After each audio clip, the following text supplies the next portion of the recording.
ผมดำดำน้องสางมาทำให้มันดอนบางคนก็แดงเป็นบอนโอ้ยหน้าสะอ่อนเมื่อยามได้เห็นเบิ่งเป็นคนลาวแก้มขาวนอนเนื้อเย็นเส้นผมสีดำบอกค่อยเห็นนึกว่าเป็นคนต่างแดนผมดำดำน้องย้อมสีทองแบบเมืองนอกเบิ่งแล้วก็งามอยู่ดอกแต่มันนอกตำลาบ้านเฮายามน้องเบ้าจ้าก็เป็นภาษาแบบลาวน้องอย่าไปลงมัวเมา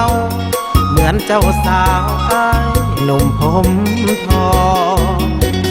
มีดของลาวเก้าผมเบี้ยงแพ้เคยมีมาตั้งแต่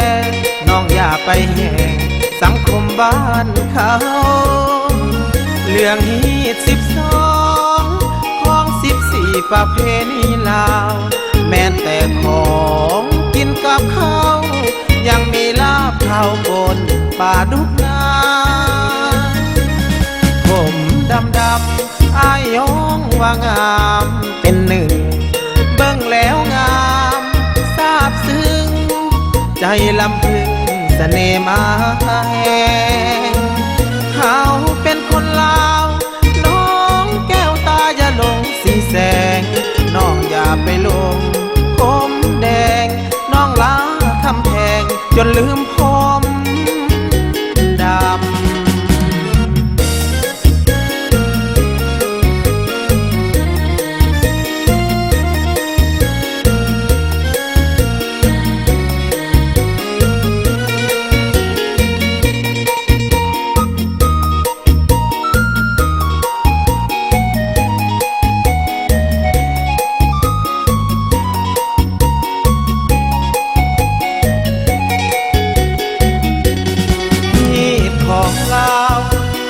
ผม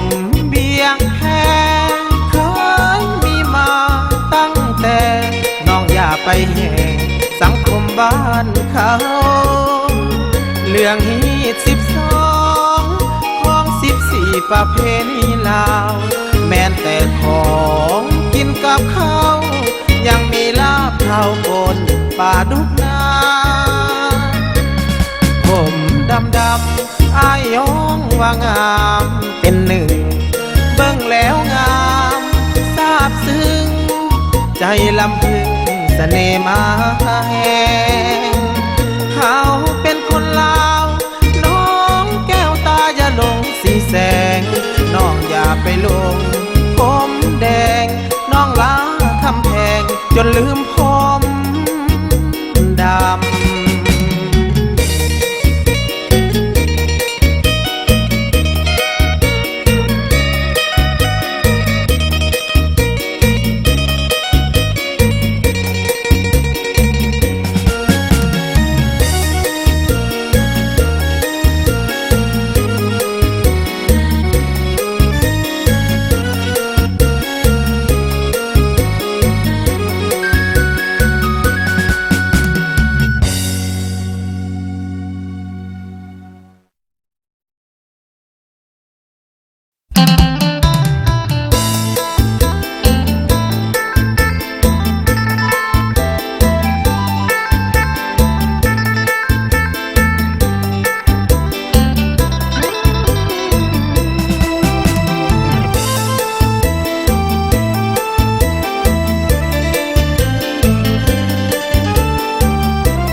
ดอกพอยอดสายน้องเป็นคนลาวฮีดของลาวแม่สอนสั่งไว้อายมาว่าให้น้องจังใดว่าน้องลืมไหลฮีดของลาวผมดำบ่เคยคิดทำแบบเมืองนอกน้องเองก็รู้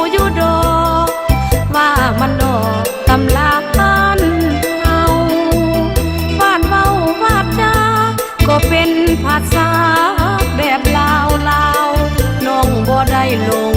มัวเมาดังคำเว้าเจ้าหนุ่มผมทองมีดของเราเก้าผมเบี้ยงแพ้เป็นบุญมั่งตั้งแต่ปางพ่อแม่บ่ได้ลืมลาเรื่องฮีด12ของ14ที่เคยมีมาของกินกับเขาบ้านนายังมีลาบปากกับผักกระเดาผมดำเบิ่งแล้วก็งามซาบซึ้งเบิ่งแล้วก็งามเป็นหนึ่งสุดงามซึ้งสมดังอุลาอยู่บ้านเมืองเฮาประเพณีลาวก็ดีแล้วนะน้องนี่เป็นคนบ้าคนว่าอายอย่ามาหาว่าเป็นผมทอง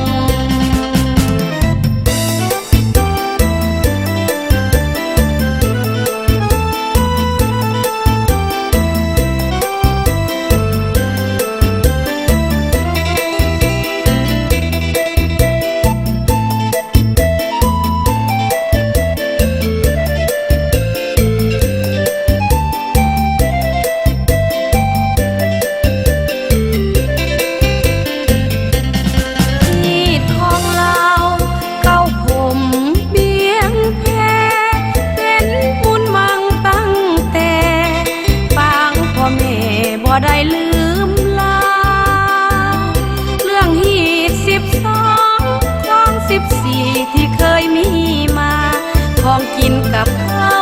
บ้านนายังมีลาบปากกับผักกระเดาผมดำเบิ่งแล้วก็งามซาบซึ้งเบิ่งแล้วก็งามเป็นหนึ่งสุดงามซึ้งสมดังประเพณีลาวก็ดีแล้วนะน้องนี่เป็นคนบ้าคนว่าอายอย่ามาหาว่าเป็นผมทอง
ความหลังเมื่อครั้งก่อนเจ้าลืมแล้วหรืองามงอนเมื่อตอนทุกข์ยากหม่นหมองข้ามมาเมืองไทยเป็นผู้ใดพาเจ้าข้ามคลองให้อุ้มให้ช่วยประคองนวลน้องเจ้าจึงรอดตายเคยจำประตูเคยอดสู้ด้วยความลำบากยามจนแสนทุกข์แสนยากลำบากตัวก็ยอมทนย้อนเห็นแก่เมียยอมเสียเมื่อแห้งและกายหนักเบาผัวยอมทนได้อยากให้เมียนั้นมีอยู่กินลืมแล้วลืมข้าวเหนียวบ้านเฮาน้องลืมแล้วลืมข้าวเจ้าที่คนลาวเคยกินหลงรสข้าวจีน้องคนดีก็ ก็มีปีกบินลืมลูกลืมผัวหมดสิ้นยุบพินปีกก้าขาแข็งจงหวนขึ้นมาสาที่หักเมียอายถึงผิดผัวนี้อภัยจงได้เต่าหวนคืนมาถึงจะมนมองอายจะลองลางสวยแก้วตาถึงคนเขาจะนินทายอมก้มหน้าเพื่อลูกและเมีย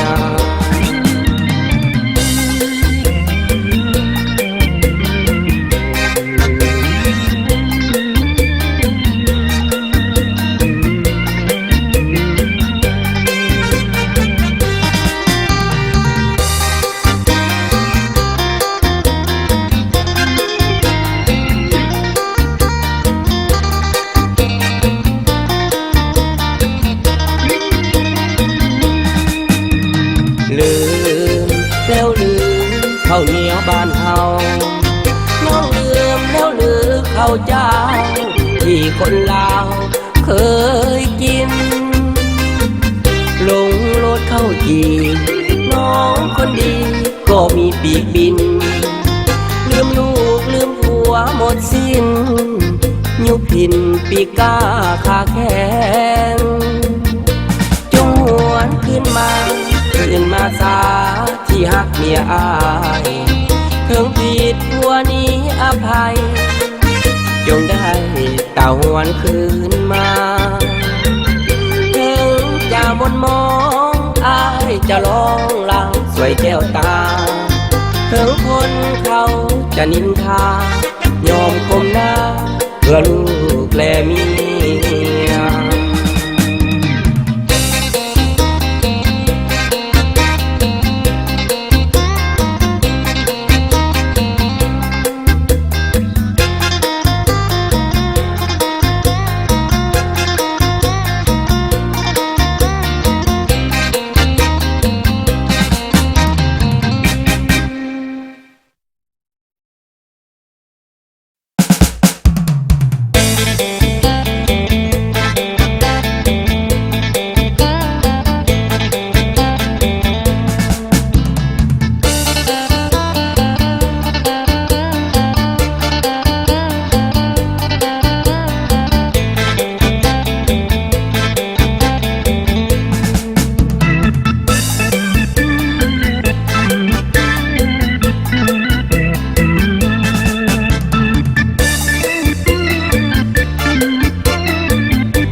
สงกรานต์บ้านเฮา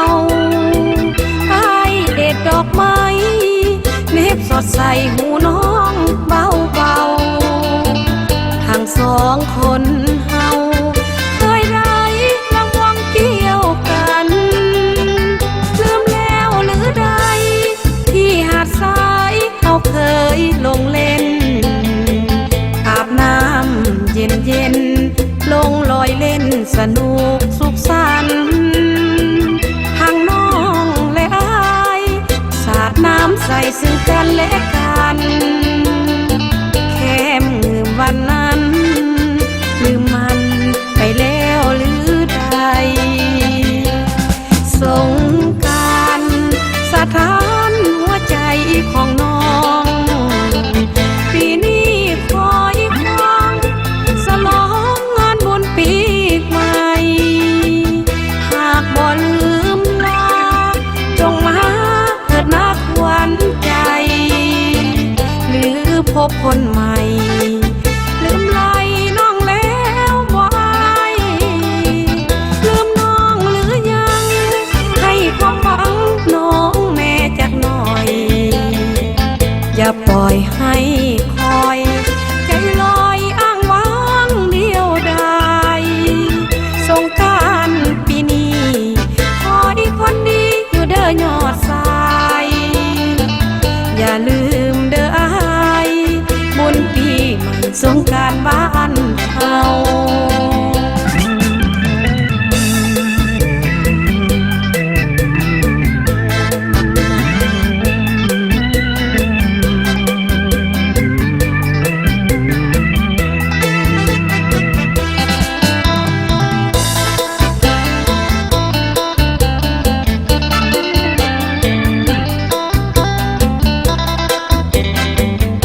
บคนใหม่ลืมไหลน้องแล้วบ่อายลืมน้องหรือยังให้ความหวังน้องแม่จักหน่อย อย่าปล่อยให้คอยใจลอยอ้างว้างเดียวดายสงกรานต์ปีนี้คอยคนดีอยู่เด้อยอดสายอย่าลืมเด้ออายบุญปีใหม่สงกรานต์บ้านเฮา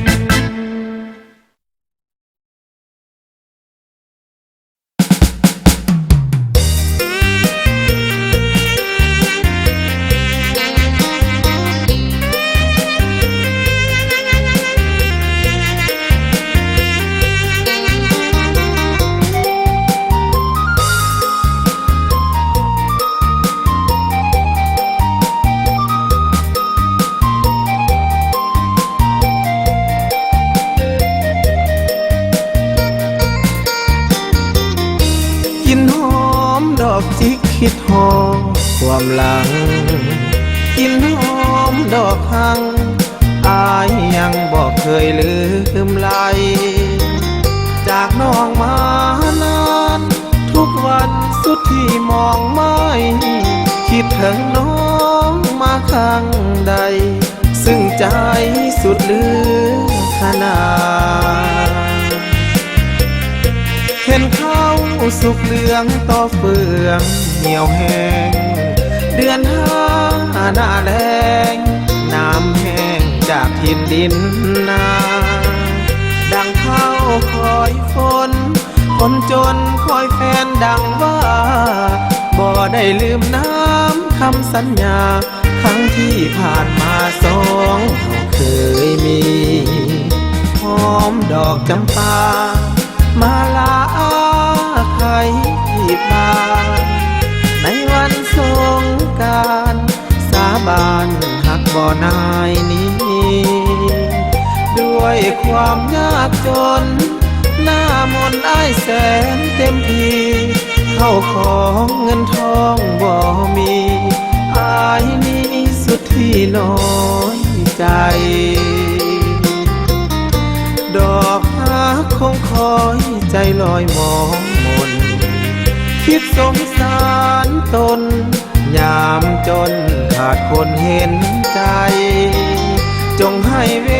ลาอ้ายหาเงินทองของใสคิดถึงสูงผู้เป็นดวงใจ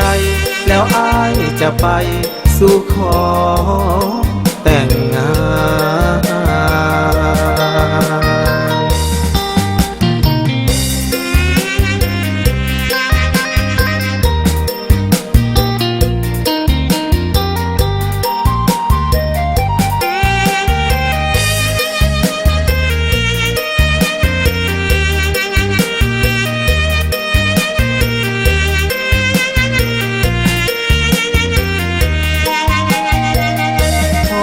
ดอกจำปามาลาใครที่บ้านในวันสงกรานต์สาบานหักบ่อนายนี้ด้วยความยากจน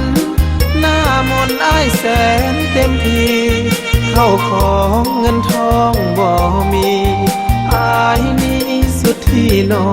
ยใจดอกฮักคงคอยใจลอยมองมนคิดสงสารตนยามจนขาดคนเห็นใจจงให้เวลาอ้ายหาเงินทองของใสคิดถึงสูงผู้เป็นดวงใจแล้วอ้ายจะไปสู่ขอแต่งงาน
เฟืองเหี่ยวแห้งเดือนห้าหน้าแล้งดินแห้งย้อนแดดแผดเผาดังเข้าคอยฝนหน้ามนที่รอคอยข่าวแดดฮ้อนยังมียามเศร้าแต่ฮ้อนอกสาวปวดเล่าหรือดียามดอกฝางแดงบานเมื่อยามเดือนห้าอ้ายเคยสัญญาบอกว่าหากบ่นายมีจะมาสู่ขอน้องรอมาหลายเดือนปีฝ้าห้องกองปัตตภีน้องนี้ตามคอยน้อยใจดอกรักมาลาจำปาลาตนร้องบ่มีฝนลมแรงพัดเป่ากายไปดวงจิตเศร้ามองน้องคองด้วยความมองไม่คอยยอดสู้ผู้เป็นดวงใจแล้วอีกเมื่อใดอายจะกลับมา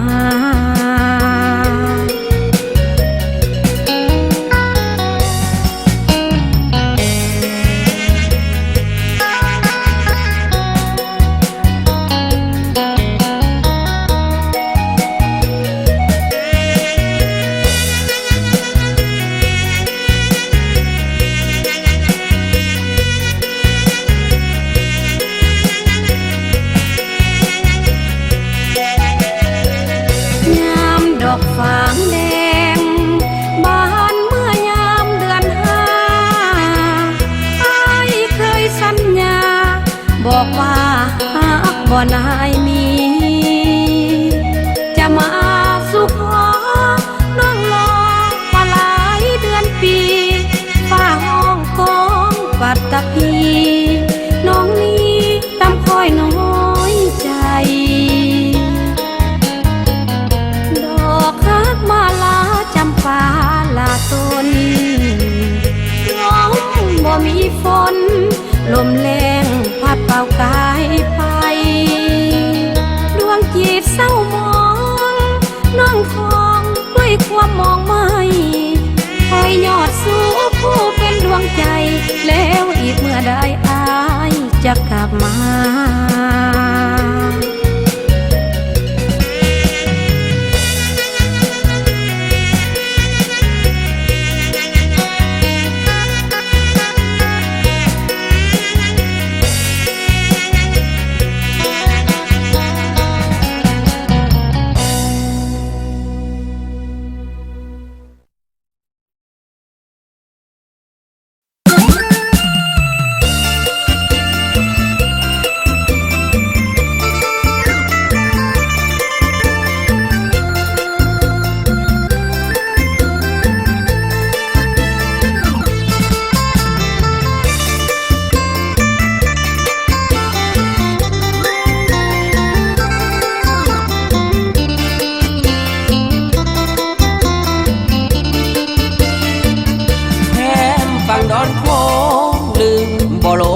ดอนโขงดอกเจ้าจากไปหัวใจแสนเศร้าคิดถึงเจ้าสาวหาดสายคูข้าวก่อนกินน้องยังมีไมตรีเกื้อหนุนให้ความรักและความอบอุ่นลืมพระคุณน้องนั้นบ่ได้แถมฝั่งดอนโขงก็ยังคงด้วยธรรมชา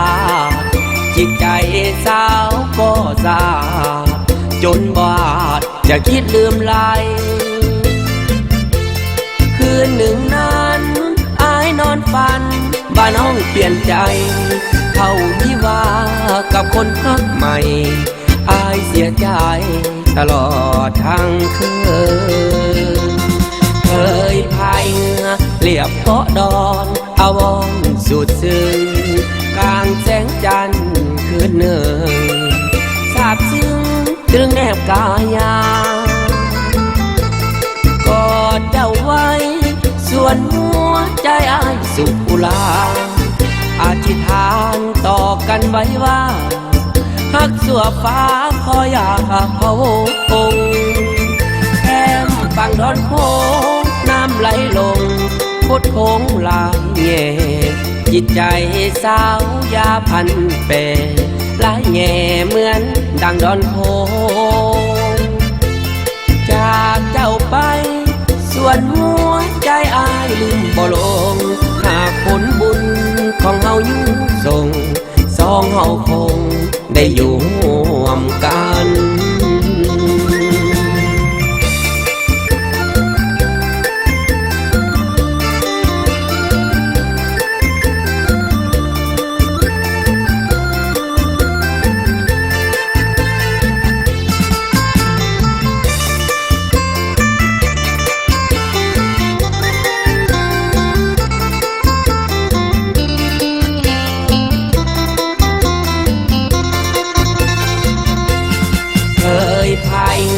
เรียบเกาะดอนอาวรสุดซึ้งกลางแสงจันทร์คืนหนึ่งสาบซึ้งตรึงแนบกายากอดเจ้าไว้ส่วนหัวใจอ้ายสุขลาอธิษฐานต่อกันไว้ว่าฮักสัวฟ้าคอยอยากพะวงแก้มฝั่งดอนโค้งน้ำไหลลงพุดโค้งลายแง่จิตใจสาวยาพันเปลายแง่เหมือนดังดอนโค้งจากเจ้าไปส่วนหัวใจอายลืมบ่ลงหากผลบุญของเฮาอยู่ส่งสองเฮาคงได้อยู่ร่วมกัน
ดอกเบาเวียงจันทร์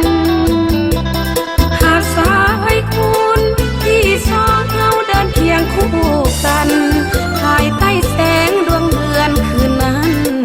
ผูกสัมพันธ์หากันจุดเดิมที่แคมฟังโค้งนี่ยังคงเหลือเพียงแต่ภาพอ้ายเปลี่ยนไปวันใดบ่ทราบเหลือเพียงภาพไว้เพื่อกันลืม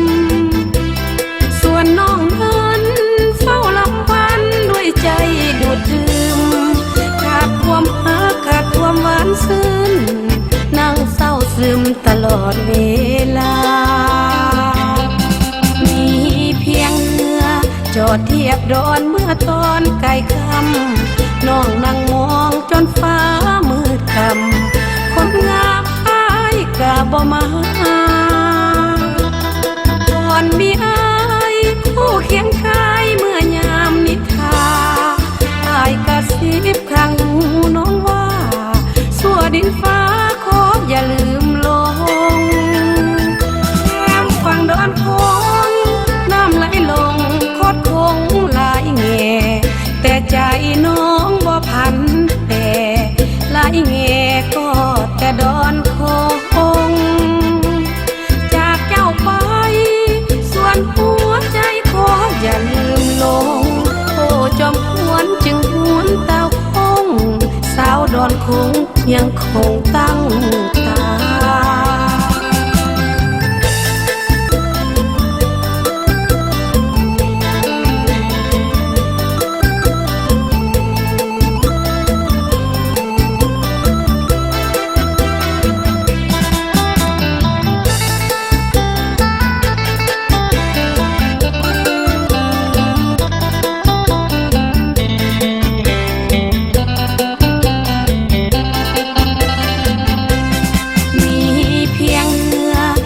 เทียบดอนเมื่อตอนไก่ค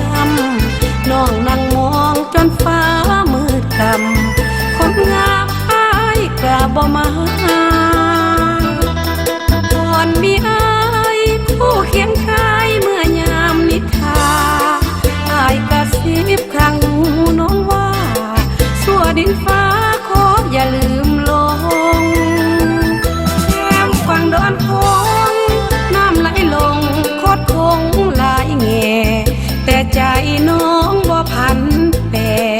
หลายแง่ก็แต่ดอนคงจากเจ้าไปส่วนหัวใจขออย่าลืมลงโอ้จอมหวนจึงหวนเต้าคงสาวดอนคงยังคงตั้งตา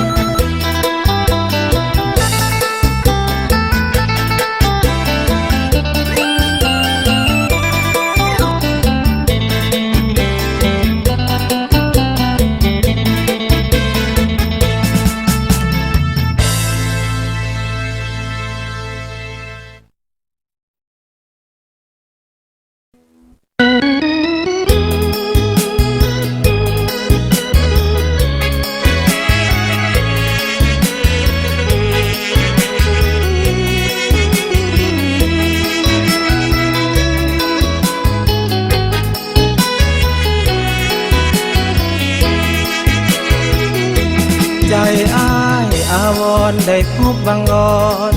แม่ข้าสาวอ้ายลงมาเจ้าแม่ข้าสาวคนงามท่างอน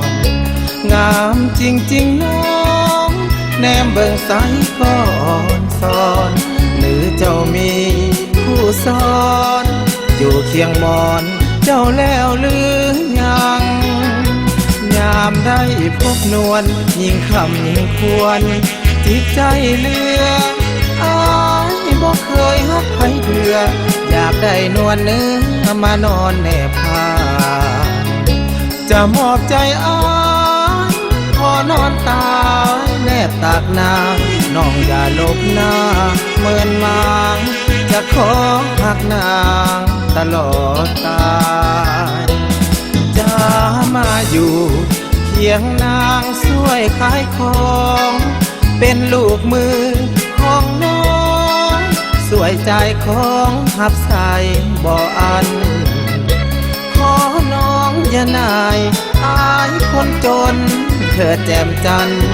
จะบ่ห่างเฮหันยามหนาวอายนั้นจะแทนผ้าห่มหากน้องเมตตาจะให้พ่อมาจัดการขอรับรองบ่ลวงโลกจะสร้างเฮือนหอให้แอวกลม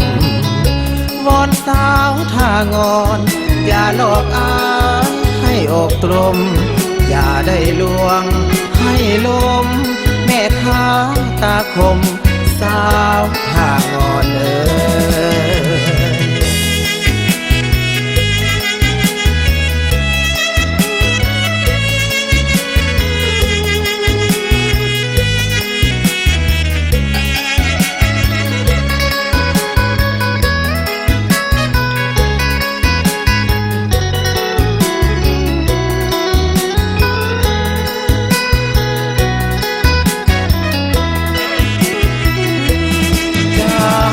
อยู่เคียงนางช่วยขายของเป็นลูกมือของน้องสวยใจของหับใส่บ่อันขอน้องอย่านายอายคนจนเถิดแจ่มจันทร์จะบ่ห่างเฮหันยามหนาวอายนั้นจะแทนผ้าห่มหากน้องเมตตาจะให้พ่อมาจัดการขอรับรองบ่ลวงโลกจะสร้างเฮือนหอ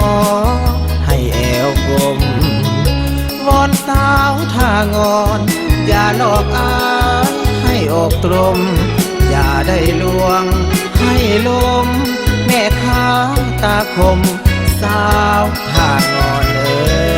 ย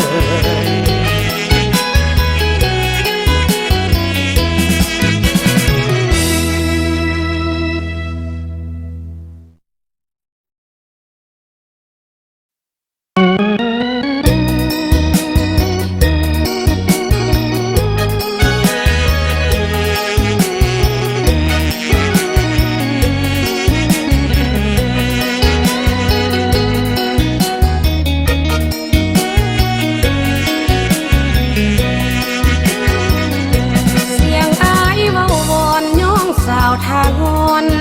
นักหนาจริงบ่นอแก้วตาหรือเพียงวาจาลวงล่อหากจริงใจแท้เอาเท่าแก่อ้ายมาสู่ขอสาวทางงอนน้องนี่ยังรอใจตั้งต่ออยู่ทุกเวลา ย่านแต่ปากหวานเหมือนน้ำตาลล่อมดแดงหายหักจริงหวังแดงอยากกันแกล้งให้เสียน้ำตา น้องอยู่ท่างอนใจอาวรณ์ละเมอห่วงหา ยังคอยอ้ายทุกเวลาคอยอ้ายมาห่วมแหงห่วมใจอย่ามาอยู่เคียงคู่ห่วมกับน้องนี้น้องก็แสนยินดีเว้าอีหลีออกจากหัวใจ ใจสาวทางงอนเหมือนน้ำเงื่อมว่าแห้งเกิดหายขอเพียงหักจริงเถิดอ้ายก็จะได้เป็นเคยทางงอน อย่าเสียเวลาให้อายมาจัดการขอคืนทราบไปแล้วก็คนอื่นนอจะเอาไปก่อนหีบตัดสินใจอยากจะได้ความเฮียงเคียงมอน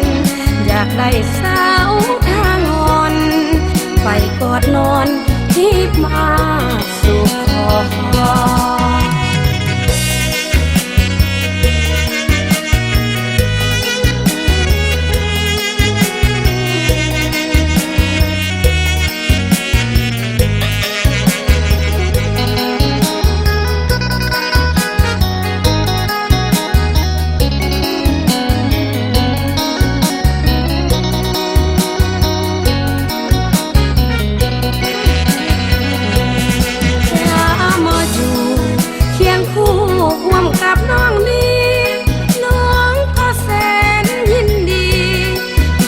อีหลี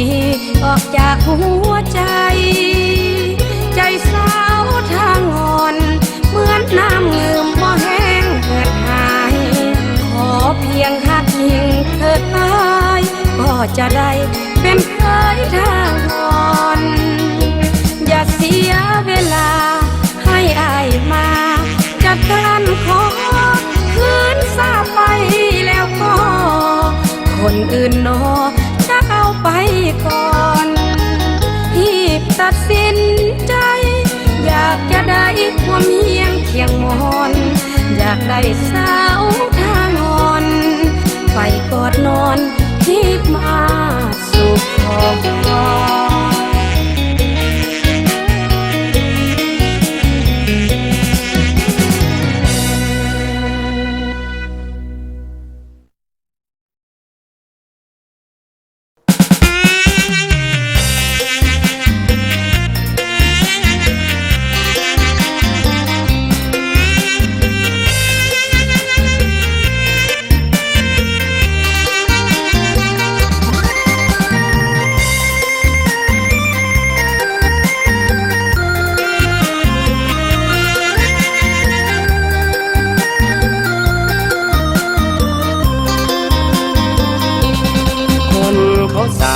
ว่าอายนั้นมี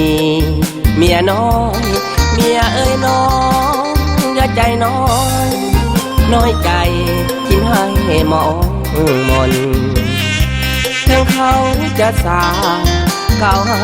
น้อง อย่ากังวลมันจะโจมใจตนขาดเสื้อคนคำเขา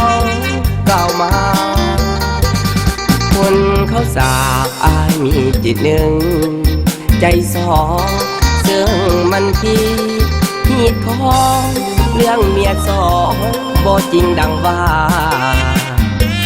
อายนี่หมายปองหักแต่น้องคนเดียวเลื่อยมาเรื่องเขาลือเขาสาบ่มีดอกหน้าน้องอย่าเชื่อเธอเรื่องมีเมียน้อยสัมพอยน้องยินไผบอกมันบ่มีจริงดอกเขาเว้าหยอกอายพอมันคือเรื่องมีเมียน้อยนั้นเป็นเพียงข่าวลืออายเป็นคนใจซื่ออายนี่เธอสัจจะศีลธรรมคนเขาสาว่าให้ลินกินฟุ้มเฟือยเที่ยวจีบสาวอยู่เรื่อยฟังแล้วเมื่อยเสียบแทงใจดำไอหาเงินทองก็เพื่อน้องคนงามน้องอย่าได้คิดนำมันจะเจ็บซ้ำที่ใจน้องเอง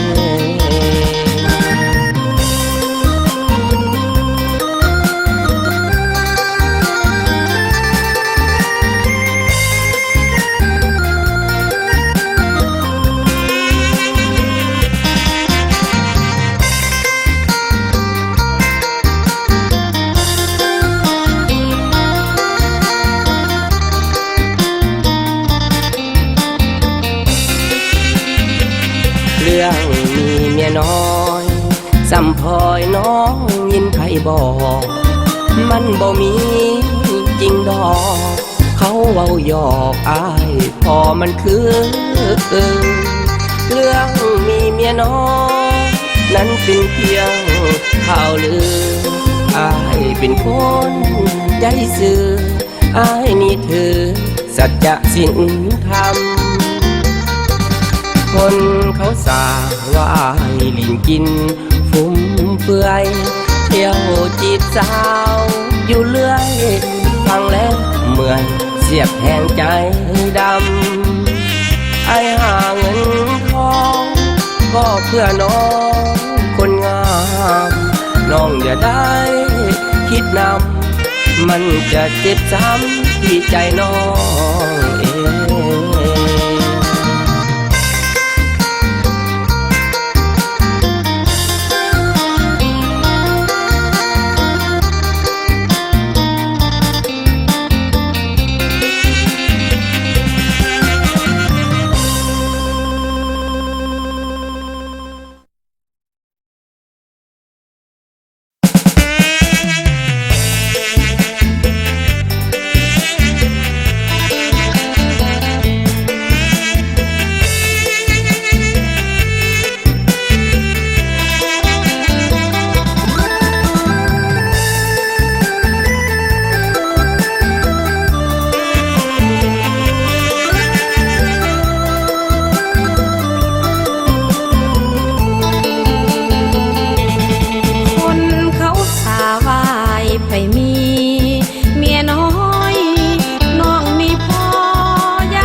สวยแรงงา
ผัวง่ายง่า